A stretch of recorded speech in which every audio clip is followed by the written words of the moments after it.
ನೆಲಮಂಗಲದಲ್ಲಿ ಕಿಡಿಗೇಡಿಗಳಿಂದ ಮಹಿಳೆಯೊಬ್ಬರು ಬಲಿಯಾಗಿದ್ದಾರೆ. ಬಲವಾಗಿ ನೆಲಕ್ಕೆ ತಳ್ಳಿ ಸರಗಳ್ಳರು ದುಷ್ಕೃತ್ಯವನ್ನ ಮೆರೆದಿದ್ದಾರೆ.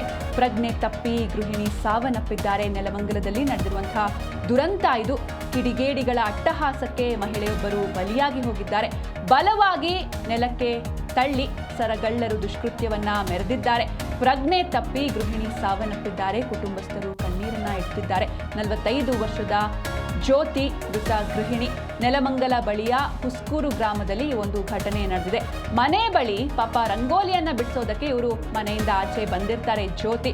ಈ ಒಂದು ಸಂದರ್ಭದಲ್ಲಿ ಅವರ ಬಳಿ ಇದ್ದಂತಹ ಮಾಂಗಲ್ಯ ಸರ ಹಾಗೆ ಕಿವಿಯ ಓಲೆಯನ್ನ ಕಿತ್ತು ಪರಾರಿ ಆಗ್ತಾರೆ. 65 ಗ್ರಾಂ ಮಾಂಗಲ್ಯ ಸರ, ಕಿವಿ ಓಲೆಯನ್ನ ಕಿತ್ತು ಪರಾರಿಯಾಗಿದ್ದಾರೆ. ಮಾದನಾಯಕನಹಳ್ಳಿ ಪೊಲೀಸ್ ಠಾಣೆಯಲ್ಲಿ ಪ್ರಕರಣ ಕೂಡ ದಾಖಲಾಗಿದೆ. ಈ ವೇಳೆ ಹೊರಗಿನಿಂದ ಬಾಗಿಲ ಚಿಲಕ ಹಾಕಿ ದುಷ್ಕರ್ಮಿಗಳು ಕೃತ್ಯವನ್ನ ಎಸಗಿದ್ದಾರೆ. ಸುಮಾರು 65 ಗ್ರಾಂ ಮಾಂಗಲ್ಯ ಸರ, ಕಿವಿಯ ಓಲೆಯನ್ನ ಕಿತ್ತು ಪರಾರಿಯಾಗಿದ್ದಾರೆ. ಘಟನಾ ಸ್ಥಳಕ್ಕೆ ಮಾದನಾಯಕನಹಳ್ಳಿ ಪೊಲೀಸರು ಭೇಟಿಯನ್ನ ನೀಡಿದ್ದಾರೆ. ಸ್ಥಳೀಯ ಆಸ್ಪತ್ರೆಗೆ ರವಾನಿಸುವಲ್ಲಿ ಜ್ಯೋತಿ ಅವರು ಮಾರ್ಗ ಮಧ್ಯೆ ಸಾವನ್ನಪ್ಪಿದ್ದಾರೆ. ಮರಣೋತ್ತರ ಪರೀಕ್ಷೆಗೆ ಮೃತದೇಹವನ್ನ ವಿಕ್ಟೋರಿಯಾ ಹಾಸ್ಪಿಟಲ್ಗೆ ರವಾನಿಸಲಾಗಿದೆ. ಮಾದನಾಯಕನಹಳ್ಳಿ ಪೊಲೀಸ್ ಠಾಣೆಯಲ್ಲಿ ಪ್ರಕರಣ ಕೂಡ ದಾಖಲಾಗಿದೆ. ಅಂದ್ರೆ ಈ ಚಿನ್ನದ ದರ ದುಬಾರಿ ಆಗ್ತಾ ಇದೆ. ಹೀಗಾಗಿ ಒಂದ್ ಕಡೆ ಚಿನ್ನದ ಬೆಲೆ ಏರಿಕೆ ಆಗ್ತಾ ಇದ್ರೆ ಪ್ರಾಣದ ಬೆಲೆ ಇಳಿಕೆ ಆಗ್ತಾ ಇದೆ. ಜನರು ದುಡ್ಡಿಗೋಸ್ಕರ ಜೀವವನ್ನೇ ತೆಗೀತಾ ಇದ್ದಾರೆ. ಇದು ಅಂಥದ್ದೇ ಮತ್ತೊಂದು ಪ್ರಕರಣ. ನೆಲಮಂಗಲದಲ್ಲಿ ಕಿಡಿಗೇಡಿಗಳಿಂದ ಮಹಿಳೆಯೊಬ್ಬರು ಬಲಿಯಾಗಿ ಹೋಗಿದ್ದಾರೆ. ಬಲವಾಗಿ ನೆಲಕ್ಕೆ ತಳ್ಳಿ ಸರಗಳ್ಳರು ದುಷ್ಕೃತ್ಯವನ್ನ ಮೆರೆದಿದ್ದಾರೆ. ಪ್ರಜ್ಞೆ ತಪ್ಪಿ ಗೃಹಿಣಿಯೊಬ್ಬರು ಸಾವನ್ನಪ್ಪಿದ್ದಾರೆ. ಕುಟುಂಬಸ್ಥರು ಕಣ್ಣೀರನ್ನ ಇಡ್ತಿದ್ದಾರೆ. 45 ವರ್ಷದ ಜ್ಯೋತಿ ಮೃತ ಗೃಹಿಣಿ. ನೆಲಮಂಗಲ ಬಳಿಯ ಹುಸ್ಕೂರು ಗ್ರಾಮದಲ್ಲಿ ಒಂದು ಘಟನೆ ನಡೆದಿದೆ. ಮನೆ ಬಳಿ ರಂಗೋಲಿಯನ್ನ ಬಿಡಿಸೋದಕ್ಕೆ ಜ್ಯೋತಿ ಬಂದಿರ್ತಾರೆ. ಈ ಸಂದರ್ಭದಲ್ಲಿ ಹೊರಗಿನಿಂದ ಬಾಗಿಲ ಚಿಲಕ ಹಾಕಿ ದುಷ್ಕರ್ಮಿಗಳು ಈ ರೀತಿ ಕೃತ್ಯವನ್ನ ಎಸಗಿದ್ದಾರೆ. ಸುಮಾರು 65 ಗ್ರಾಂ ಮಾಂಗಲ್ಯ ಸರ ಹಾಗೆ ಕಿವಿಯ ಓಲೆಯನ್ನ ಕಿತ್ತು ಪರಾರಿಯಾಗಿದ್ದಾರೆ. ನಾನ್ ನೋಡ್ದಾಗ ನನಗೆ ಗೊತ್ತಿಲ್ಲ ಏನು, ನಾನೆಲ್ಲೋ ಬೇರೆ ಕಡೆ ಇದ್ದೆ.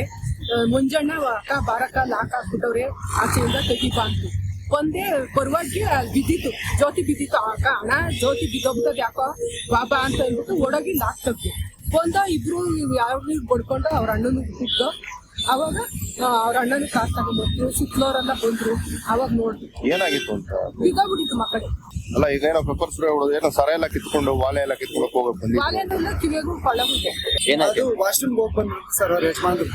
ಹೋಗ್ ಬಂದು ಈಚೆಗೆ ಬಂದವ್ರಿ. ಅವ್ನು ಹೋಗಿ ಮನೆಕೊಂಡ್ಬಿಟ್ಟವ್ನು. ಇದು 5:15 ಇವತ್ತು ಸೋಮವಾರ. ವಾರ ಎಲ್ಲ ಮಾಡ್ಬಿಟ್ಟು ಮಕ್ಕಳನ್ನ ಕಳ್ಸ್ಬೇಕು ಅಂತ ಹೇಳ್ಬಿಟ್ಟು ಬಂದೈತಿ ಈಚೆಗೆ. ಬಂದು ವಾಶ್ರೂಮ್ಗೆ ಹೋಗಿ ಬರುವಾಗೆ ಬಾಕ್ಲಾಗ ಇದೇನು ಜ್ಯೋತಿ ಇಷ್ಟೊತ್ತಾದ್ರೂ ಬಂದಿರಲ್ಲ ಆಚೆಗೆ ಹೋದವ್ರು ಇವ್ರು ಬಂದು ಬಾಕ್ಲ ತೆಗಿಸುವಾಗೆ ಲಾಕ್ ಆಗ್ಬಿಟ್ಟಿತ್ತು. ಬಾಗ್ಲು ಲಾಕ್ ಮಾಡ್ಬಿಟ್ಟಿದ್ರು. ಬಾಕ್ಲು ಲಾಕ್ ಮಾಡ್ಬಿಟ್ಟವ್ರ ಆಚೆಯಿಂದ. ಅವಾಗ ಹೋಗಿ ನೋಡುವಾಗೆ ಬಂದು ಬಾಕ್ಲ ಬಿದ್ದವ, ಯಾರಿಗೋ ಕೂಕೊಂಡವನೆ ಬಂದು ಬಾಕ್ಲು ತೆಗ್ದವ್ನೆ. ಅಷ್ಟೇ ಬಾಕ್ಲ ಬಿಡುವಾಗೆ ಏನಾಯ್ತು ಅನ್ನೋದು ಗೊತ್ತಿಲ್ಲ. ಒಡವೆ ಇಲ್ಲ, ವಾಲೆ ಕಟ್ಟ ಚೈನು ಏನೂ ಇಲ್ಲ ಸರ್.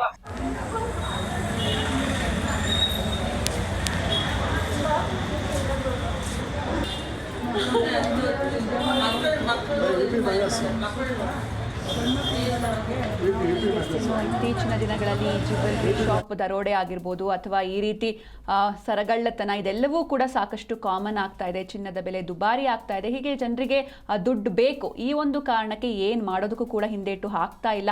ಮತ್ತೊಂದು ಅದೇ ರೀತಿಯಾದಂತಹ ಘಟನೆ ಅಂದರೆ ಪಾಪ ಬೆಳಿಗ್ಗೆ ಎದ್ದು ರಂಗೋಲಿಯನ್ನು ಬಿಡಿಸೋದಕ್ಕೆ ಆಕೆ ಮನೆಯಿಂದ ಹೊರಗಡೆ ಗೃಹಿಣಿ ಬಂದಿರ್ತಾರೆ. ಈ ಒಂದು ಸಂದರ್ಭದಲ್ಲಿ ಈ ಕಿಡಿಗೇಡಿಗಳು ಅಲ್ಲಿಗೆ ಬಂದು ಹೊರಗಿನಿಂದ ಅವರ ಮನೆಯ ಬಾಗಿಲ ಚಿಲಕವನ್ನು ಹಾಕ್ತಾರೆ. ಅಂದರೆ ಯಾರು ಕೂಡ ಬರಬಾರ್ದು ಅಥವಾ ಮಹಿಳೆ ಮತ್ತೆ ವಾಪಸ್ ಒಳಗಡೆ ಓಡ್ ಹೋಗಬಾರ್ದು ಎನ್ನುವಂಥ ನಿಟ್ಟಿನಲ್ಲಿ.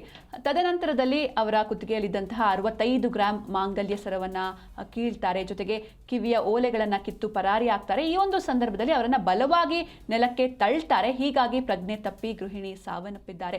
ಕುಟುಂಬಸ್ಥರು ಕಣ್ಣೀರಿಡ್ತಿದ್ದಾರೆ. 45 ವರ್ಷದ ಜ್ಯೋತಿ ಮೃತ ಗೃಹಿಣಿ. ನೆಲಮಂಗಲ ಬಳಿಯ ಹುಸ್ಕೂರು ಗ್ರಾಮದಲ್ಲಿ ನಡೆದಿರುವಂತಹ ಘಟನೆ ಇದು.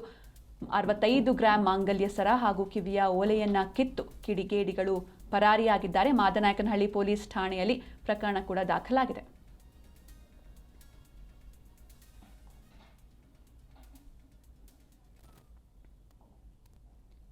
ಈ ಬಗ್ಗೆ ಹೆಚ್ಚಿನ ಮಾಹಿತಿಯನ್ನು ನೀಡ್ತಾರೆ ನಮ್ಮ ಪ್ರತಿನಿಧಿ ಕಾರ್ತಿಕ್. ಲೈವ್ ನಲ್ಲಿ ಜಾಯ್ನ್ ಆಗಿದ್ದಾರೆ. ಕಾರ್ತಿಕ್, ಇನ್ನು ಕೊಲೆ ಮಾಡುವಂತಹ ಉದ್ದೇಶದಿಂದಲೇ ಅವರು ಬಂದಿದ್ರಾ ಅಥವಾ ಈ ರೀತಿ ಕಳ್ಳತನ ಮಾಡುವಂತಹ ಸಂದರ್ಭದಲ್ಲಿ ಅಚಾನಕ್ ಆಗಿ ಈ ದುರಂತ ನಡೆದು ಹೋಯ್ತಾ?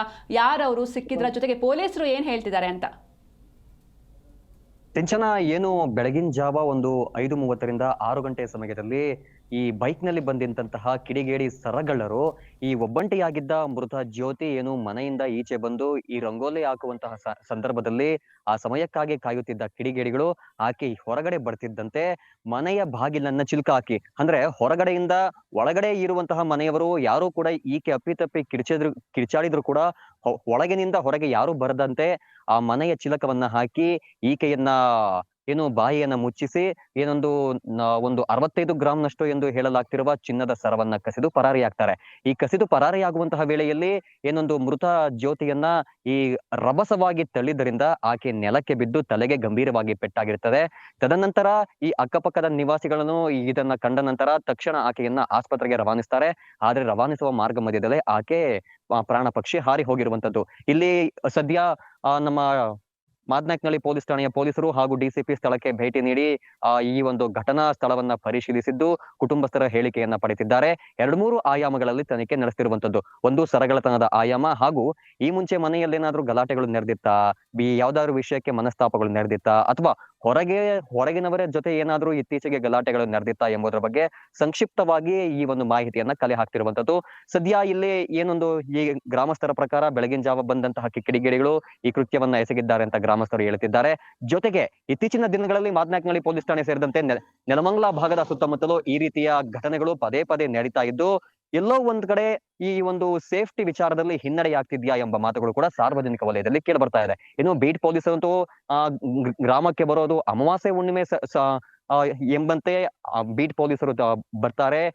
ಅತಿ ಹೆಚ್ಚಾಗಿ ಬೀಟ್ ಪೊಲೀಸರು ಬರ್ತಾ ಇದ್ರೆ, ಊರನ್ನ ಪರಿಶೀಲಿಸ್ತಾ ಇದ್ರೆ ಕೊಂಚ ಎಲ್ಲೋ ಒಂದ್ ಕಡೆ ಕಳ್ಳರಿಗೂ ಕೂಡ ಭಯ ಇರ್ತಾ ಇತ್ತು ಎಂಬಂತ ಒಂದು ಆತಂಕವನ್ನ ಹೊರ ಹಾಕಿದ್ದಾರೆ.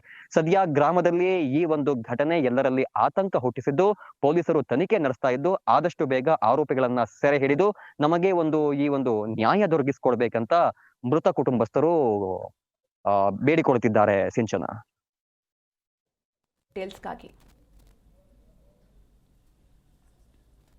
ಥ್ಯಾಂಕ್ ಯು ಕಾರ್ತಿಕ್, ನಿಮ್ಮೆಲ್ಲ ಡೀಟೇಲ್ಸ್ಗಾಗಿ.